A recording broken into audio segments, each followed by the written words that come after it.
So, guys, do you have any questions from previous session that we can take up?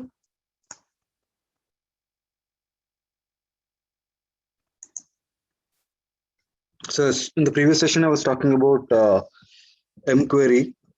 So, we'll continue with that. So, yeah. So, as you all know, mcode or mQuery or M language, which can be viewed on advanced editor. As you can see, this is an advanced editor option that we have in the Power Query editor. And once we click on this option, you will get a new pop-up where you can read the entire script of any query that you are actually working on. Right, each and every step is stored here. So this is a code that gets written when you apply a transformation or a step is recorded, right? So we have seen already, a couple of examples over there. So today I'm going to show you, how to create a calendar table using mscript. So as you all know, in any given report, there is a key important element called date. So date table is very much essential in Power BI. If you want to do any analysis over time, you don't want to rely on the date columns that are in the model. Rather, you have to create a separate table. Why? Because in the model there might be a date column, but for example, if you take any sales table, maybe you can see there's an order date or a purchase date that is already there, but you might not expect the orders are on every single day, right? Every other day, because you might be missing out on some dates. So then you when you actually use that particular date as a column or slicer in your report, you might be missing out some of the dates.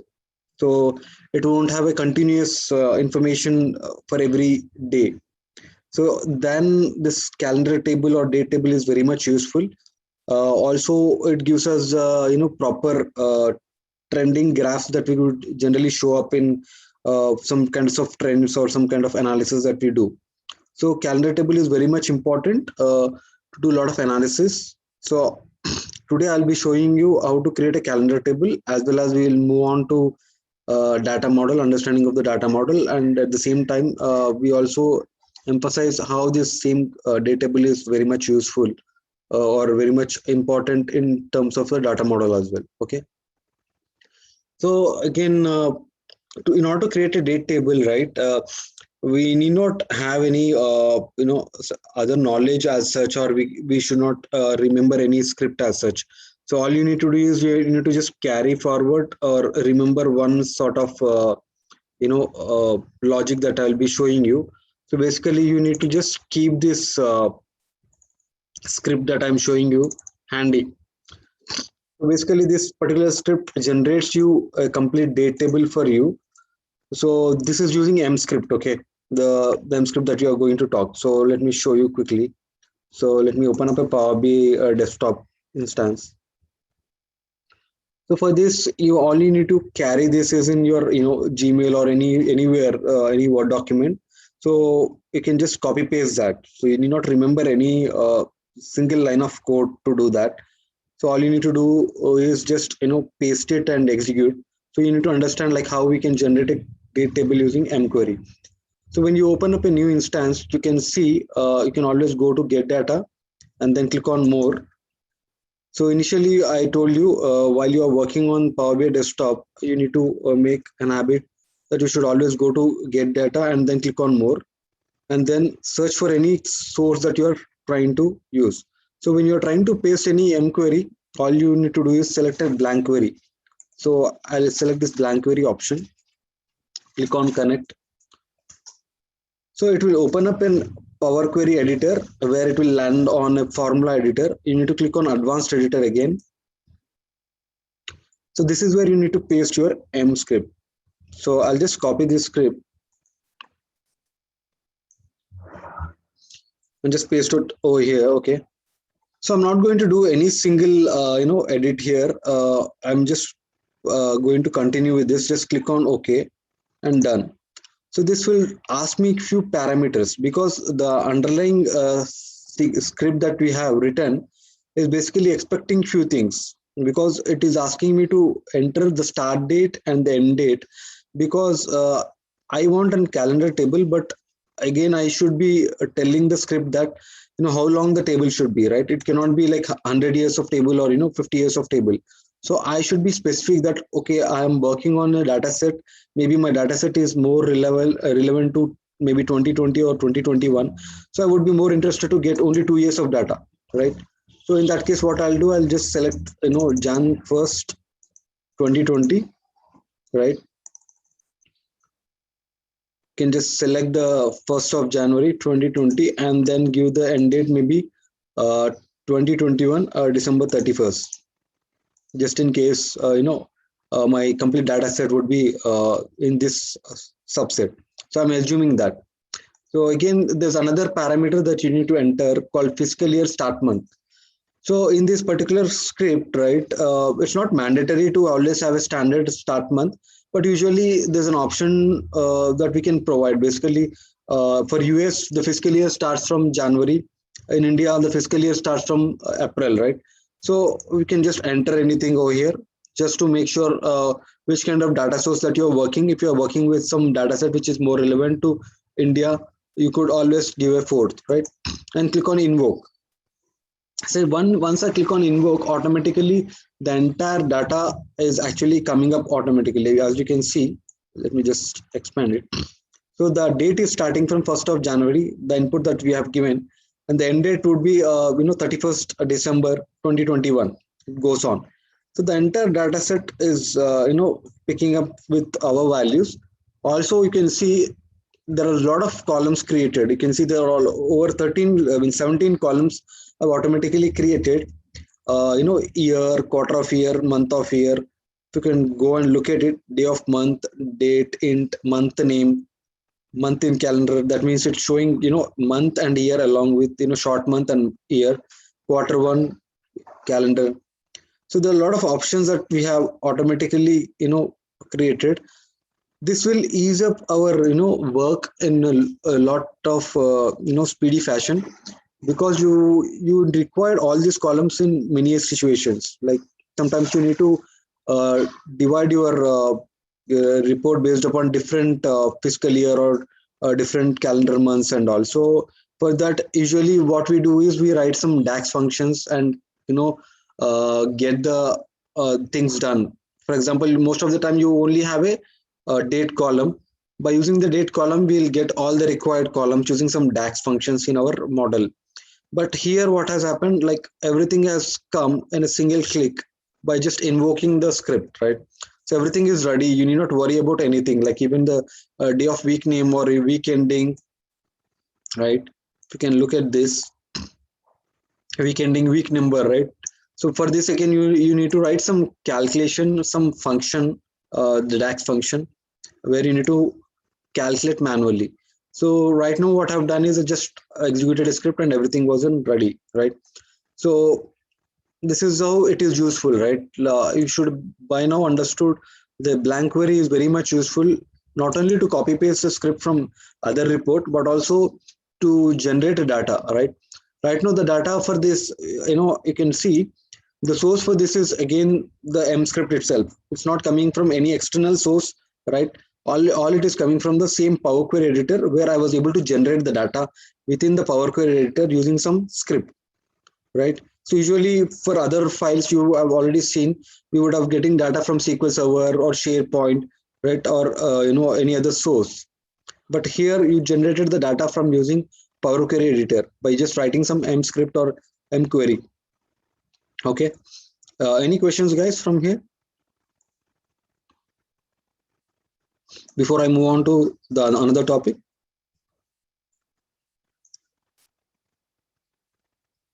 Okay, cool. So this is all about the M query or advanced editor.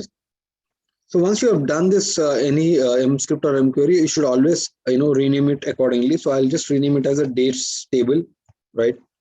And this is going to be the query. Maybe you can write it as in calendar query. So this naming conventions plays a very important role when you end up getting more number of queries over here. Okay. So I'm going to show you.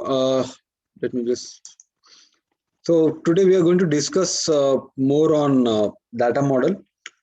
So not only this, dates, right? We have seen, we have got the calendar table for just 2020 and 2021, right?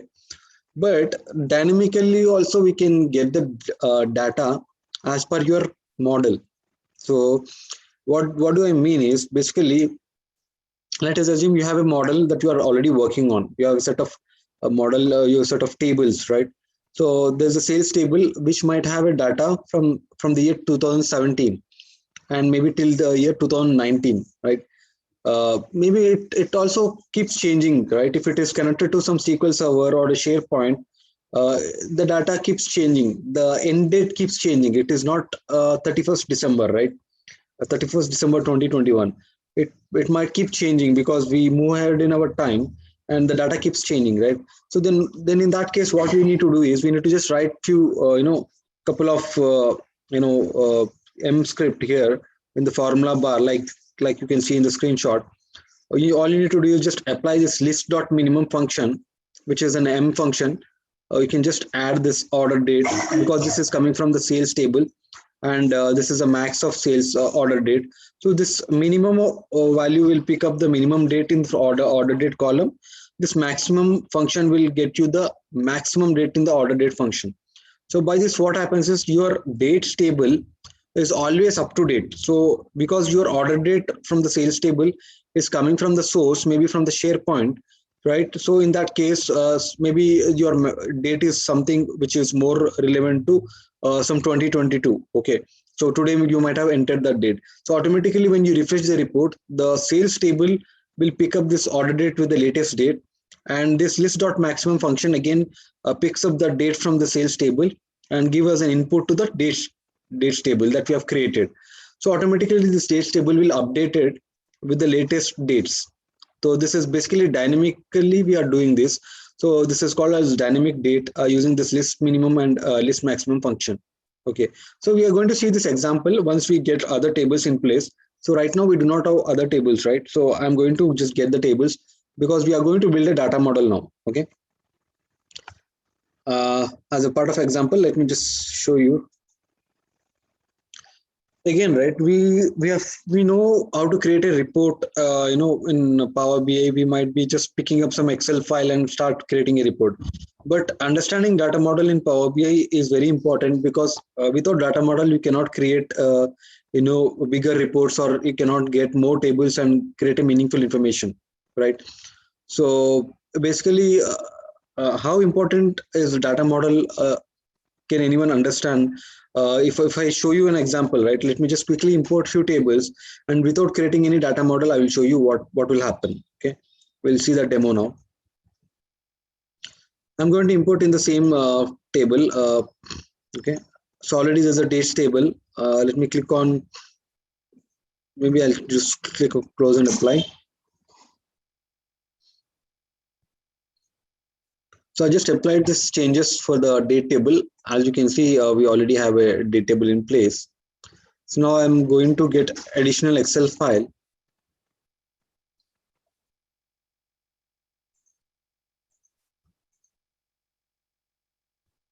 So there's an Excel file which basically have 3 to 4 different sheets with 4 different tables. So I'm going to pick all those tables and modify them accordingly.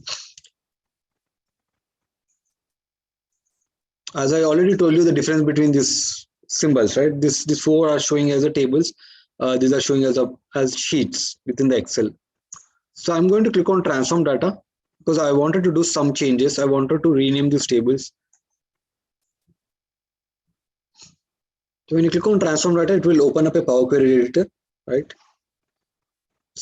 So I'll go by individual table. Let me start with customers underscore data, right? So as you can see, Power BI was enough intelligent. It was automatically, pick the data from the source, right? It was able to pick the data from the source. It was navigated to this particular table, and it also applied another step called change type. Before it was applied this change type, the data type of the each column was not identified by the Power BI desktop. It was in ABC 123, ABC 123. right? But when we have, it has automatically done another step here, because Power BI is coming up with a lot of artificial intelligence, and it is trying to help whichever data sources we pick up, it is trying to help in some cases. So most of the time it is trying to switch them into the correct format. So for this column it was converted to ABC, which is a text format like you can see here, and here it was able to connect to 123, which is in a number format, as you can see as a whole number, right? Otherwise you have to do a manual step here. As soon as you pick up an Excel file or any other data source, the very next step that you come and do is check every column is in a proper data type, and every if not, you have to manually change it, and you need to understand which data type it falls into, and you have to manually change the type of the column. So that is your immediate step, right? And after that you need to make sure your table is in a correct name as per your requirement. So I'm going to change the name of the table here. Instead of underscore data, I'll just make as customers table, right? And I'll move to products underscore data. Here also the changes are already applied. As you can see, I'm just clicking and just changing. And again we have a regions table. I think in regions table you have multiple columns. So what I'll do is I'll quickly check each and every column, and I could see the index is 123 and suburb is ABC, city is ABC, postcode, yeah, longitude and decimals, latitudes and decimals, full addresses and text, right? So basically what we have to do is we have to just skim through the data and understand how quickly we can fix if there is any mistake in the data, right? So also there's one more thing we need to observe is our naming convention. So naming convention is very important, not only with the title of this table, like I'm just removing this underscore table and just keeping the regions, but also the column names, right? If you can see the column names, you can rename this postcode to some little bit more name, maybe the P capital, right? P capital like this. So you can make sure every single small things can be identified and fixed in the very data transformation stages here only, right?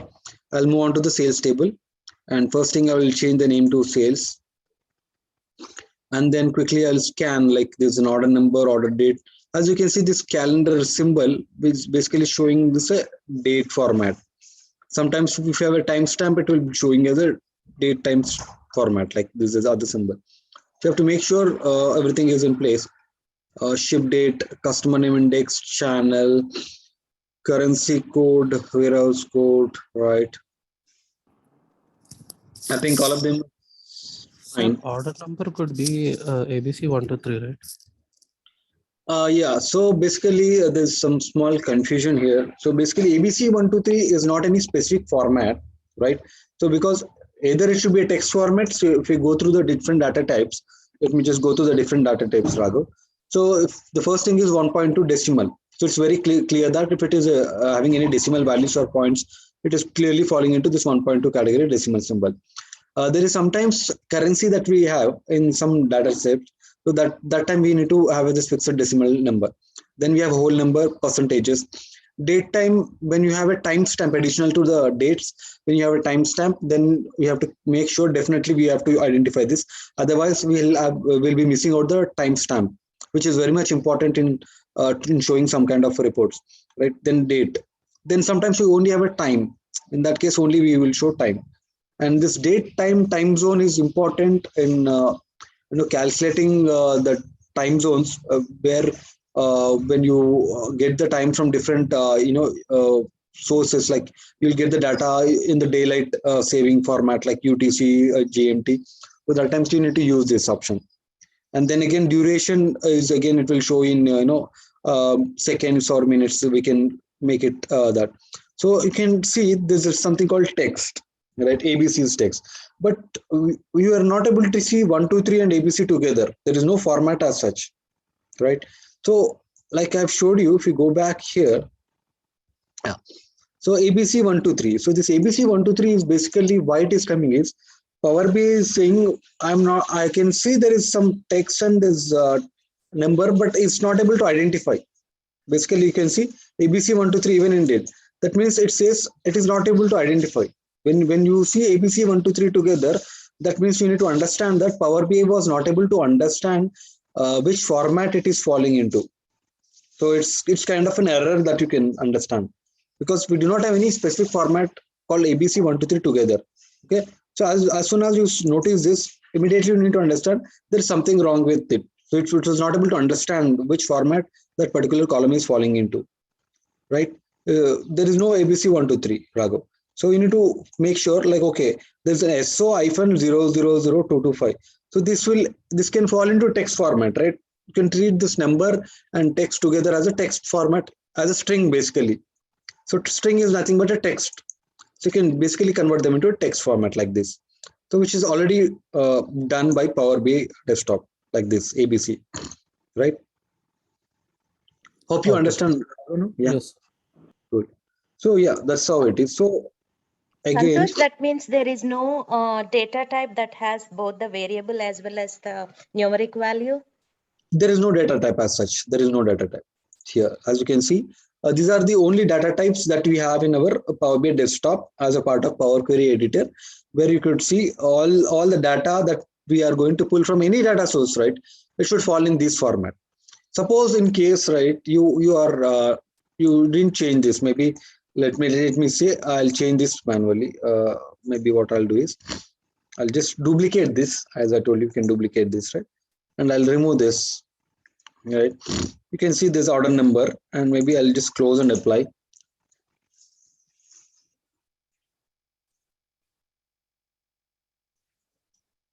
Right. So what I'll do is I'll just quickly add a table. There's a sales to table, which is basically, unidentified data type, right? Maybe order number, where is that? Yeah, here it is. So let me just show you. It is not coming as per the order. You will face this issue when you are trying to, the problem you will able to see is, you will not see any issue. Sometimes what happens, you might have having like hundreds of columns, right? So in that case, it's not possible sometimes to make sure every column has been taken care. You might be in a hurry, and you might be interested in only a couple of columns which you are planning to showcase as a metric. But sometimes again, you might be wanting to use some column which was not actually handled. So you don't see any error as such, because most of the time it will come as a string itself, but it will show an issue when you are trying to write some formula, some DAX formula, when you are trying to compare with some metrics, where you wanted to compare this string with some other string, or you write some functions like, you'll compare. There's some functions called, compare, or, match functions, where you are trying to compare this string with other string if they are matching or not, or something like that. So in that case, since it's a ABC123, it will say, you cannot match, an unknown variable with a string. You might be having a column which is already a string, and you're trying to match with this. So the DAX function will throw you an error saying that you're trying to treat a column which is basically not defined. So slowly you will see that issues while you work on the report, and then you see, oh, okay, there's something with this, and you come back and go back like this to the transform data and see, okay, and you might click on this, and then you understand, okay, this was not defined here. So we'll change that type to any specific format like this. And that when you close and apply, immediately the error, whatever you have seen in the front end on the Power BI desktop while you're working on the report, that will be fixed automatically. And then you understand, okay, this particular change has fixed that issue. So you will notice that while you work, if you not do this, initial stages, you will not fix this here, you will might end some errors in your report. Okay. Let me just delete this table. All right. So basically what I've done is, I've just created a report, tables, like 5 tables along with the dates table, and I'm pretty much good. One more thing I wanted to make sure is, let me just go to the options. Before I wanted to turn off one option, because I wanted to specify more on the data model. So I wanted to turn off the option called auto detect new relationships after data is loaded. This particular option. Otherwise, what happens?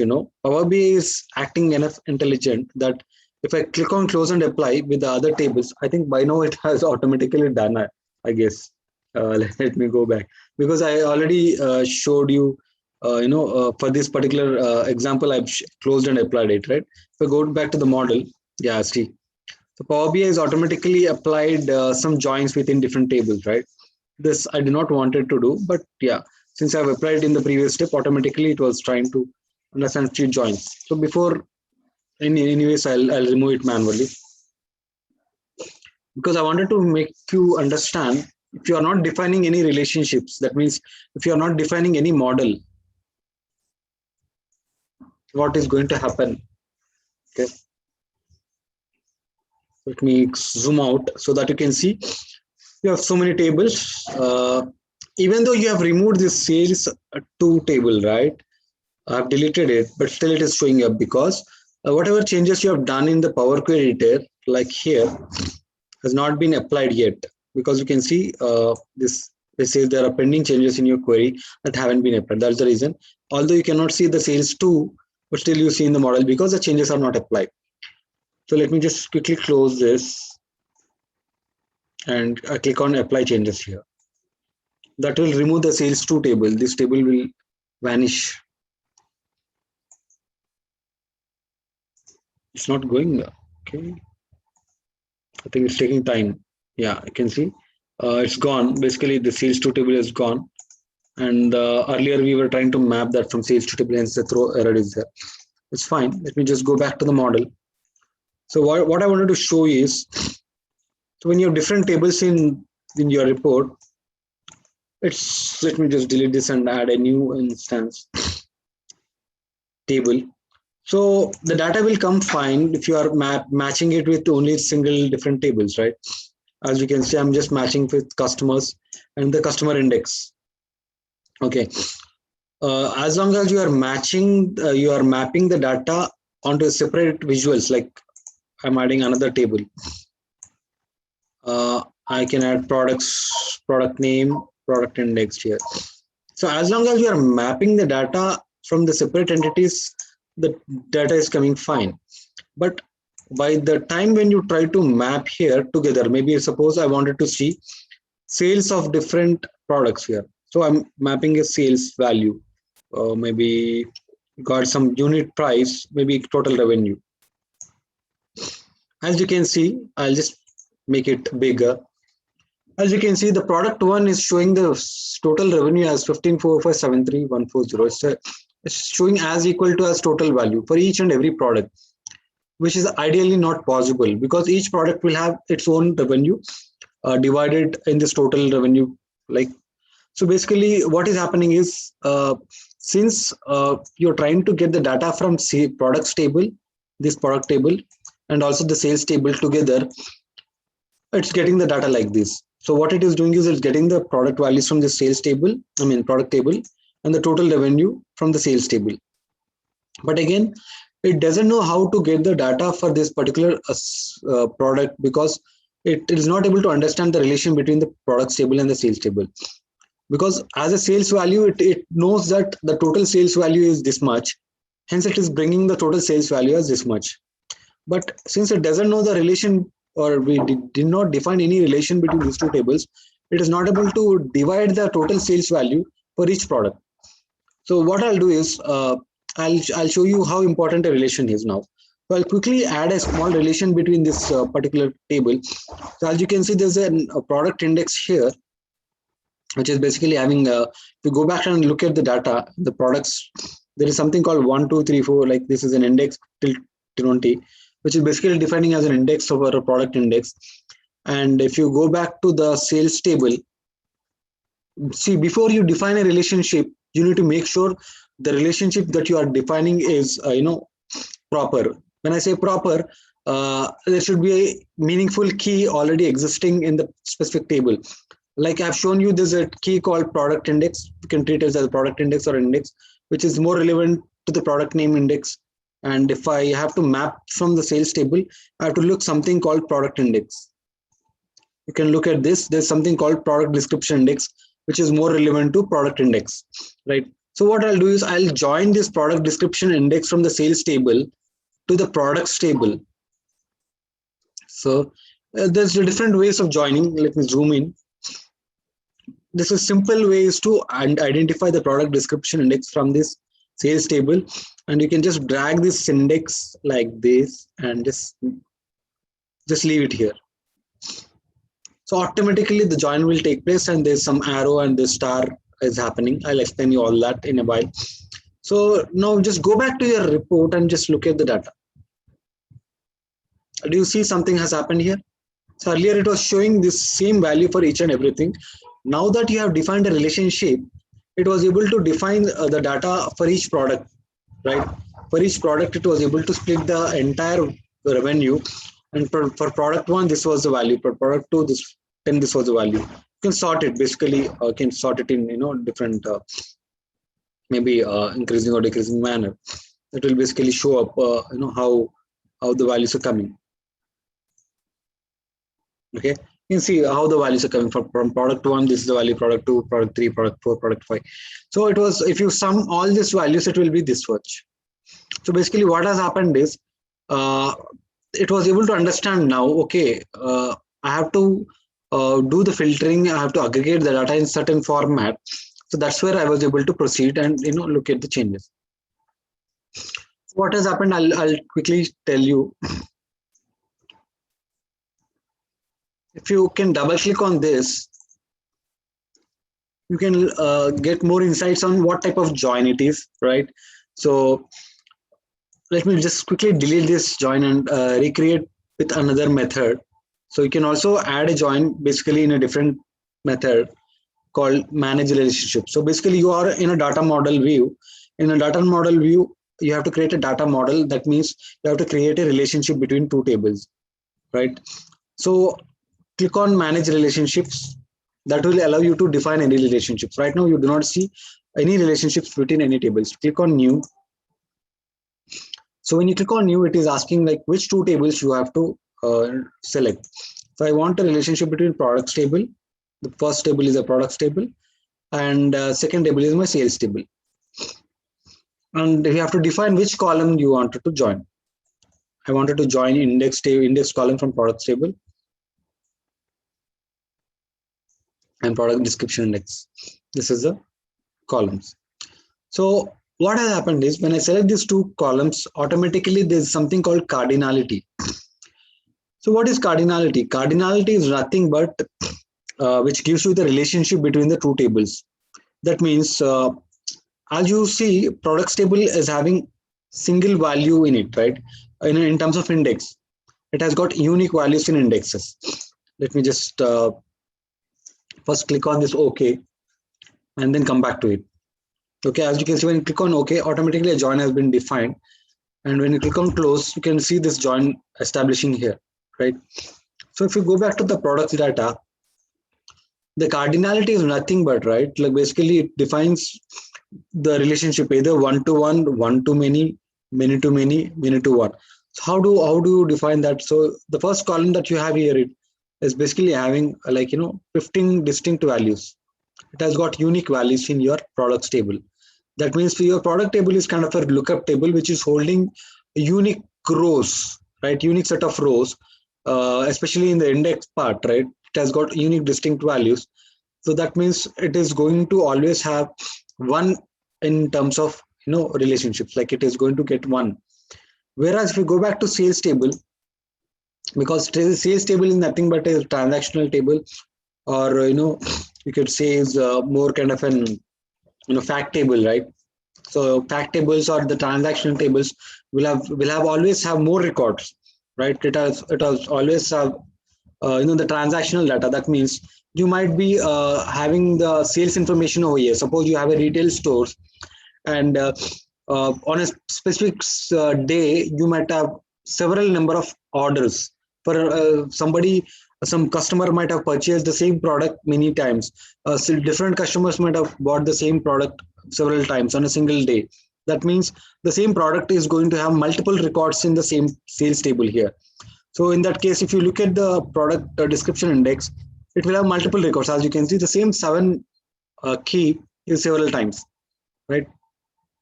And each value is several times, two multiple times. you do not see a single unique record over there. You can see, although distinct values are 14, but they are actually expanded till 7,991 rows. That means the 14 distinct values are expanded over these many rows, right? So that's where you basically do basically understand the many side. So that's where, if you go back and understand the cardinality for this particular join, that is showing that many to one. That means your sales table is on the top now. That means the sales table has got many values here, product description index, whereas the products table has got single value here, right? So that's where it says many to one. So that automatically the cardinality has been come up by, because Power BI will read through the data which is in the table and identifies, okay, this has got unique records. It's going to be your key. That means that is going to be your primary key here. If you understand the regular data model in any databases, right, we know that there is a primary key and there is a foreign key, right? When you are trying to join a primary key from a set of table, you will always look for a foreign key from the another table. So this is our foreign key in our sales table, which has got many values. So that's where you can see many to one shows from a sales to products table. This is your cardinality. And the cross filter direction, right? So if you look at the direction of the arrow, right, that is showing that the direction of the arrow is from products table to the sales table. So there's some arrow, and also it's showing from one to many, right? So you have one from products, and the star, many symbol shows that this is star. If there is a one, it was showing here one, but the star symbol shows it's a many. So by looking at the join itself, you need to understand that, okay, the direction like is from one to many is from products table to sales table, where you can see many values under the sales table and single values or products table, right? That understanding you should know. And there's something called single and both. I will explain you what is the difference with a specific set of example, maybe after, maybe in the next session. Right now, you just go with the single table. So what happens is when you click on both, you can see the direction will change to both. Not only the direction, but there is a purpose of it. So I will explain you with an example in tomorrow's session, in the next session, where we would actually look at what happens exactly when you change the direction to both, or what happens when you have a single direction, and how the data will change. So I'll be showing you that. So right now, let it be for single. And there's something called make this relationship active. So make this relationship active will make this relationship active. What happens is, sometimes what happens, you might end up having multiple joins between the same tables. So you might be having another join, like, let me show you. Although you know index is having a number, if you go back to the sales table and look at, you might see another key also. You can see there's some keys in delivery region index, right? This is also some kind of a key, which is again a number, right? Again, you have a customer name index, which is also kind of a key, and it is also a number. So instead of joining directly with the product description index, you might have accidentally joined it with some delivery region index. Let us assume, like, you can see there's a new join created.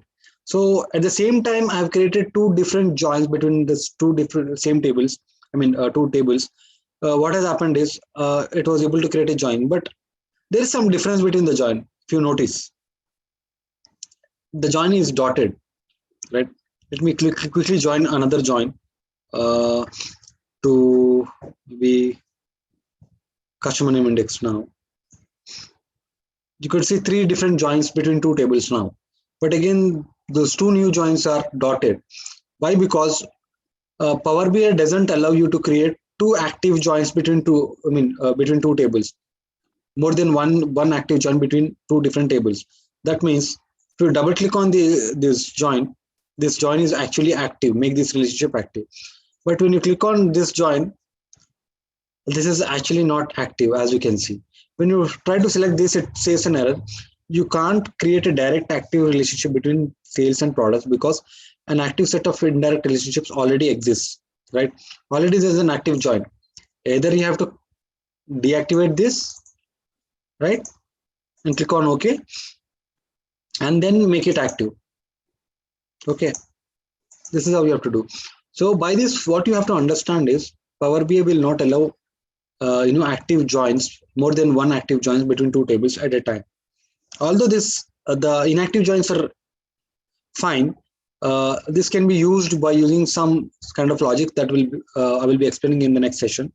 So even inactive joins will help us, although they are inactive, but still they will help us in some kind of analysis. I'll give you an example and I'll explain you that as well. But at this moment, you just catch this point that at the moment you cannot create more than one join. Let me go back and make this join as active, because this is the right join. So before I make this active, I have to make this as inactive. Just make this inactive. Click on OK. This is the right join, and I'll just click on OK. Let me delete the other two joins.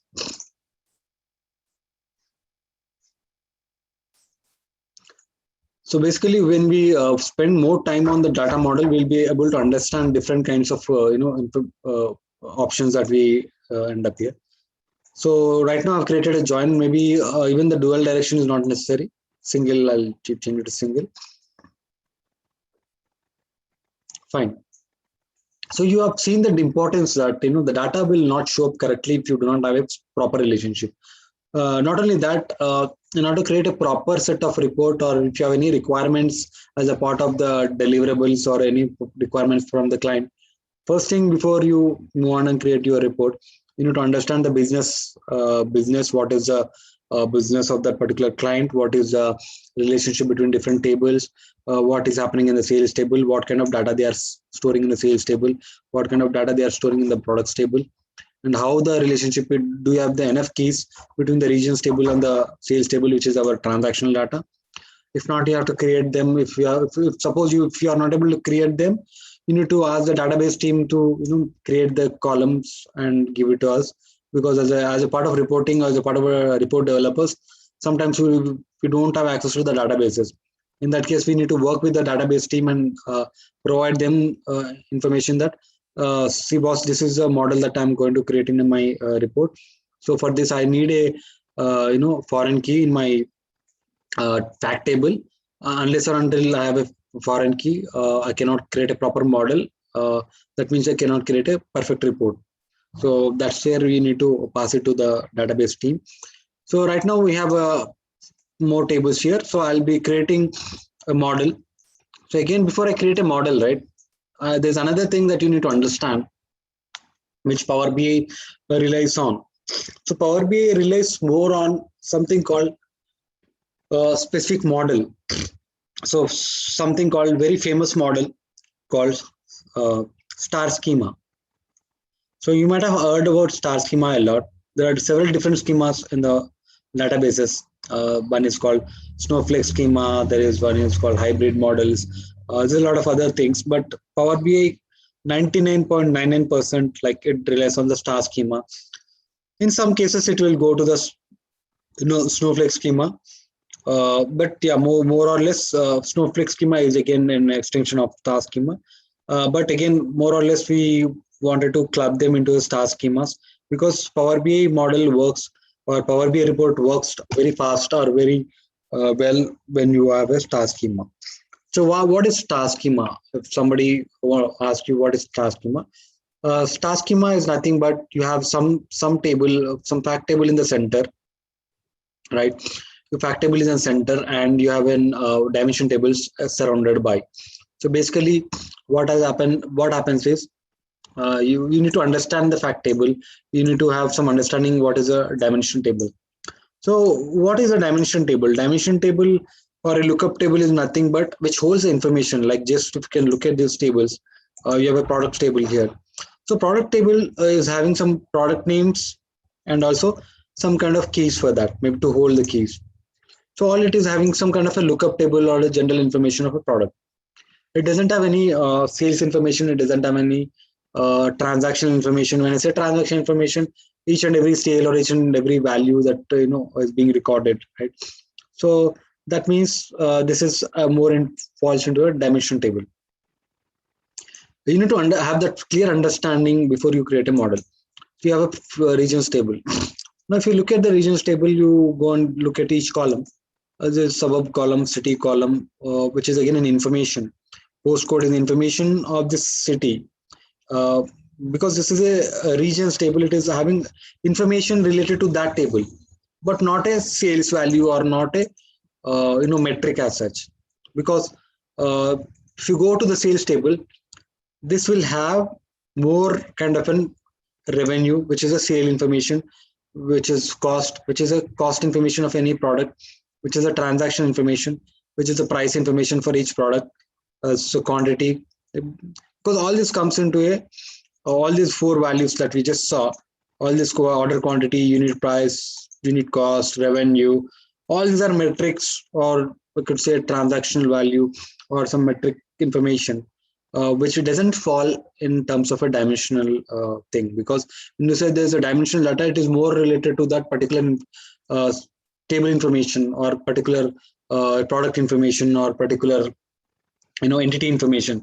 But this is not specific to any product asset. This is an individual information, or I could say in a transactional level, or granularity level, I could say. It is not giving you a complete picture, like product one, like product type, maybe you could say a set of products, like categories and all. So again, categories and all fall into a dimensional tables, whereas this is giving you as a transaction information, or very granular information. That means this as soon as you look at the granular information in any table, you can term that table as a fact table, right, or as a transactional table. So that's where you have the sales table as a fact table. And other tables, as you can see, customer, you have just customer information.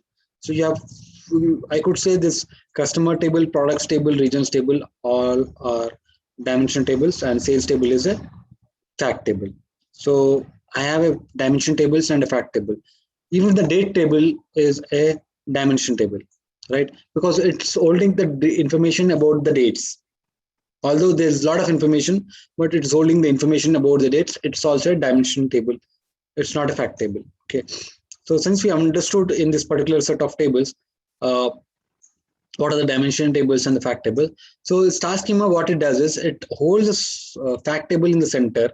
Like, let me hold the sales table in the center, and all other tables are joined around it like this. So not only by arranging, but we have to join physically. So right now already join this product table with the sales table, and I have to join this customers table with the sales table. As we already know, customer index is holding some customer name index column, which is more or less a foreign key for this primary key. So I'll just quickly join it here. All right. I could also done the same thing from manage relationships, right? Click new join. So there's another table called regions table, right? Index, there's a region index, and I'll go back to the sales table, and I'll select the region index over here. So this is this automatically this cardinality defined, and there's a cross filter direction single. Click on OK. As you can see, join is defined. And there is another thing. Right now we have created joins between these three tables, but there's something called dates table. So dates table, I have to join this dates with the date only, because dates table is holding the key. Major key would be your date key. Okay, so I would be joining as a part of, because I wanted to use this date in my reports. So as a part of order date. So what I'll do is basically before you create, I think, yeah, date is already here. So I have to just go back to my model and select the order date here.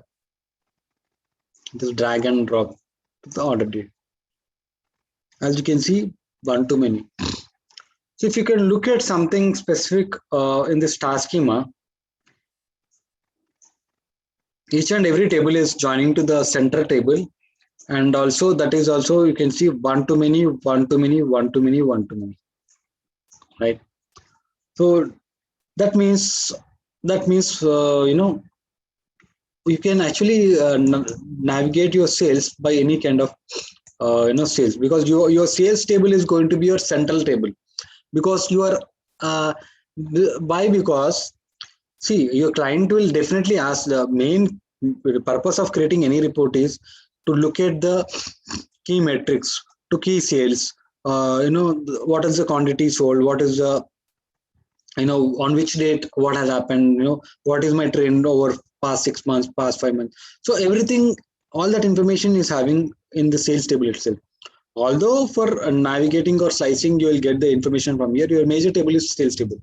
So that's where you have to get the metrics value from central table, where already the relationship is also proper, that it is having one to many, so that the navigation and the filtering or the aggregation will done properly. So I'll be explaining the aggregation concept while we start the DAX, so that you will know what exactly the aggregation and how exactly this model is helping us doing the aggregation. Okay, so right now you understand the star schema, where Power BI relies on more, and how the star schema should be like, your star schema should be more like, your fact table should be on the center, and the other tables are surrounded by it. Okay, do you have any questions still here, guys?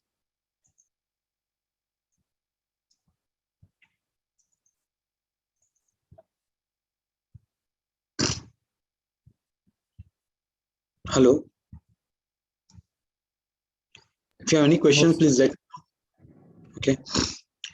So the same, if you look at the PPT, the same thing I've tried to show you. Like before the model was joined, the tables were not connected together, and I was trying to visualize the same column from different tables. It was showing up the same value throughout, like we have seen in this total revenue case, right? So once after I define a proper join, the values would change like this. After the model is defined, the data model is done. If I try to again come up with the same table, the values are split across each product. For product 10, this was the total quantity, this was the total revenue, this was my total unit cost, right? So this was coming in a proper format, because the data was able to communicate. I mean, the table was able to communicate between two tables, and because there's a proper relationship between them, there's a one-to-many join. The data was able to filter accordingly, and you were able to get a proper data over there, right? So data was the table was understanding how to filter the products table, or how to filter the customers table with the sales table. Earlier, before we do the join, it was not able to understand, right? So it was just if you can look at this, they were just independent tables, and there was no proper information. That example you have already seen, right? So active and inactive relationships, as I told you, right, we were able to create an active join at a single point of time, but we cannot create a active join at a between two tables at the same given point of time, right?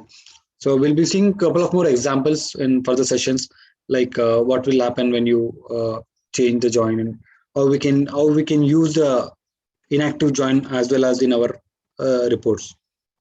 I'll show you this example in the coming session, so that you'll understand what exactly is happening. So I think for this today's session, this should be fair enough. If you have any questions from previous session, we can take up, or else if you have any questions from this session, we can take up, or else we can wrap up. So Santosh, Lavanya here. I have one question. So if two tables is connected, like in date table, even in sales table, date is there, right? So we can relate like that. So what if both the table have unique names, like if they don't relate? Can you come up with your question again? Sorry. You're saying the two tables have same date and date, order date or ship date. So we can connect this date table with sales table. Okay. Right? Okay. So what will happen if the names are unique? Like if we couldn't able to connect, means what will happen? Like if names? date is not there, means. Yeah. See, the names are unique. It doesn't matter, because it is always coming from a different table. So Power BI will treat something like table. I mean, table name dot column name. So these are all columns. So even though, if you, let us assume, if you go back, maybe dates table from sales table, what I'll do is I'll rename this ship date, okay, to date, or maybe first thing you're seeing is same names, right? So let me first do that. I'll just rename it date. Okay, date. This is what you're asking, right? Same name. So same name will not impact No, no. any way. No, no. This date table is there, right, Santosh? Date Okay. table. So Okay. can we connect that date table to region? Because in region we don't have any date. Uh-huh. So you want me to connect date table to region? Yeah. Is it possible like that? We can connect any table with anything. The only thing is that, okay, let me show you. I'll show you by connecting with some column, because if we do not have a date table, it's not possible, because it will throw an error. You can see it will say, That's what my question is. If so although it is because connected, like you can see, yeah, you can see it's connected, but the data will not be relevant, because it just try to summarize, or on a, what you can see, an aggregated level, it might have summarized it with some keys, and it has connected. But basically what has happened, it does not give you any proper relationship. Okay.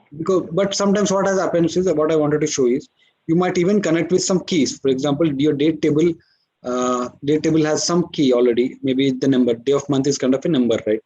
You can still connect this day of month, because it's kind of a matching key, right?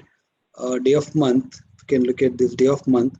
It can be joined with this index, because both are keys, right? Without any hesitation, you can connect this one, right? Because these two are having almost same 1 to 3 and 1 to 3, right? Region table and taste table. So you can connect it, but unless or until you understand your model, and you think this is the thing that you are doing right or wrong, we cannot do that. Because sometimes what happens, you might have different tables, and sometimes just for the connection sake you might have connected, but the output that you are looking at here, it all depends on, I will explain that as well in our coming sessions, because it all depends upon how the relationship is here. Because even though we connected here, if the relationship is not correct, the data that you are looking at, or the data that you are giving for your report for your end users, is completely wrong, because the relationship itself was wrong, right? Yeah. Because the understanding of the data is very much important. That's where your model plays very important role. I can say your Power BI report is more, if you remember in my initial stages, I showed you different layers. So these are the reporting layer, data layer, and the model layer. So 70 to 80%, like 80% of your work depends on these two layers, only 20% on your visualization. Whereas everybody recognizes your report based upon the visualizations, and everybody thinks the Power BI is just creating reports or visualizations from here. But that's not all. It's your entire logic, entire power of your Power BI report stays in your data transformations, data modeling, writing your DAX formulas, which again depends on these two areas, not on just visualizations. Because your understanding of data is key important role. Your model is very important, because we are in very initial stages where we might be creating some basic reports, but as and when you go and create large models, where you deal with large a set of data sets, there you have to understand your data and carefully create your keys and join the tables. Only then your report performs well, right? Yeah. So what was your second question? If I missed it, was it addressed? And this was my question, Santosh. Yeah. Okay, cool. So, yeah. Any other question, guys? So all these requirements we will get from business, or we need to think by ourselves, and we need to come up with the design. Design part, see, requirements will get, I'll be showing you in there. Then requirements will get like how the report should look like, and the technical specification document will give you what columns we have, and how the columns, what data it is processing. But they'll business perspective, they'll give, these are the model. Sometimes there is both, like they'll explain the model is already in place. If not, you have to create a model which will give you the relationship information, but not specifically all these details. Like there is some details that we have to go through, so which I'll cover in a separate session, where I will be explaining you what is a technical specification document, what is the requirement specification document, what information it processes, and all. So there you'll get more information. But to be specific to your question, we'll not get all the information from the client. Okay. Okay. Yeah.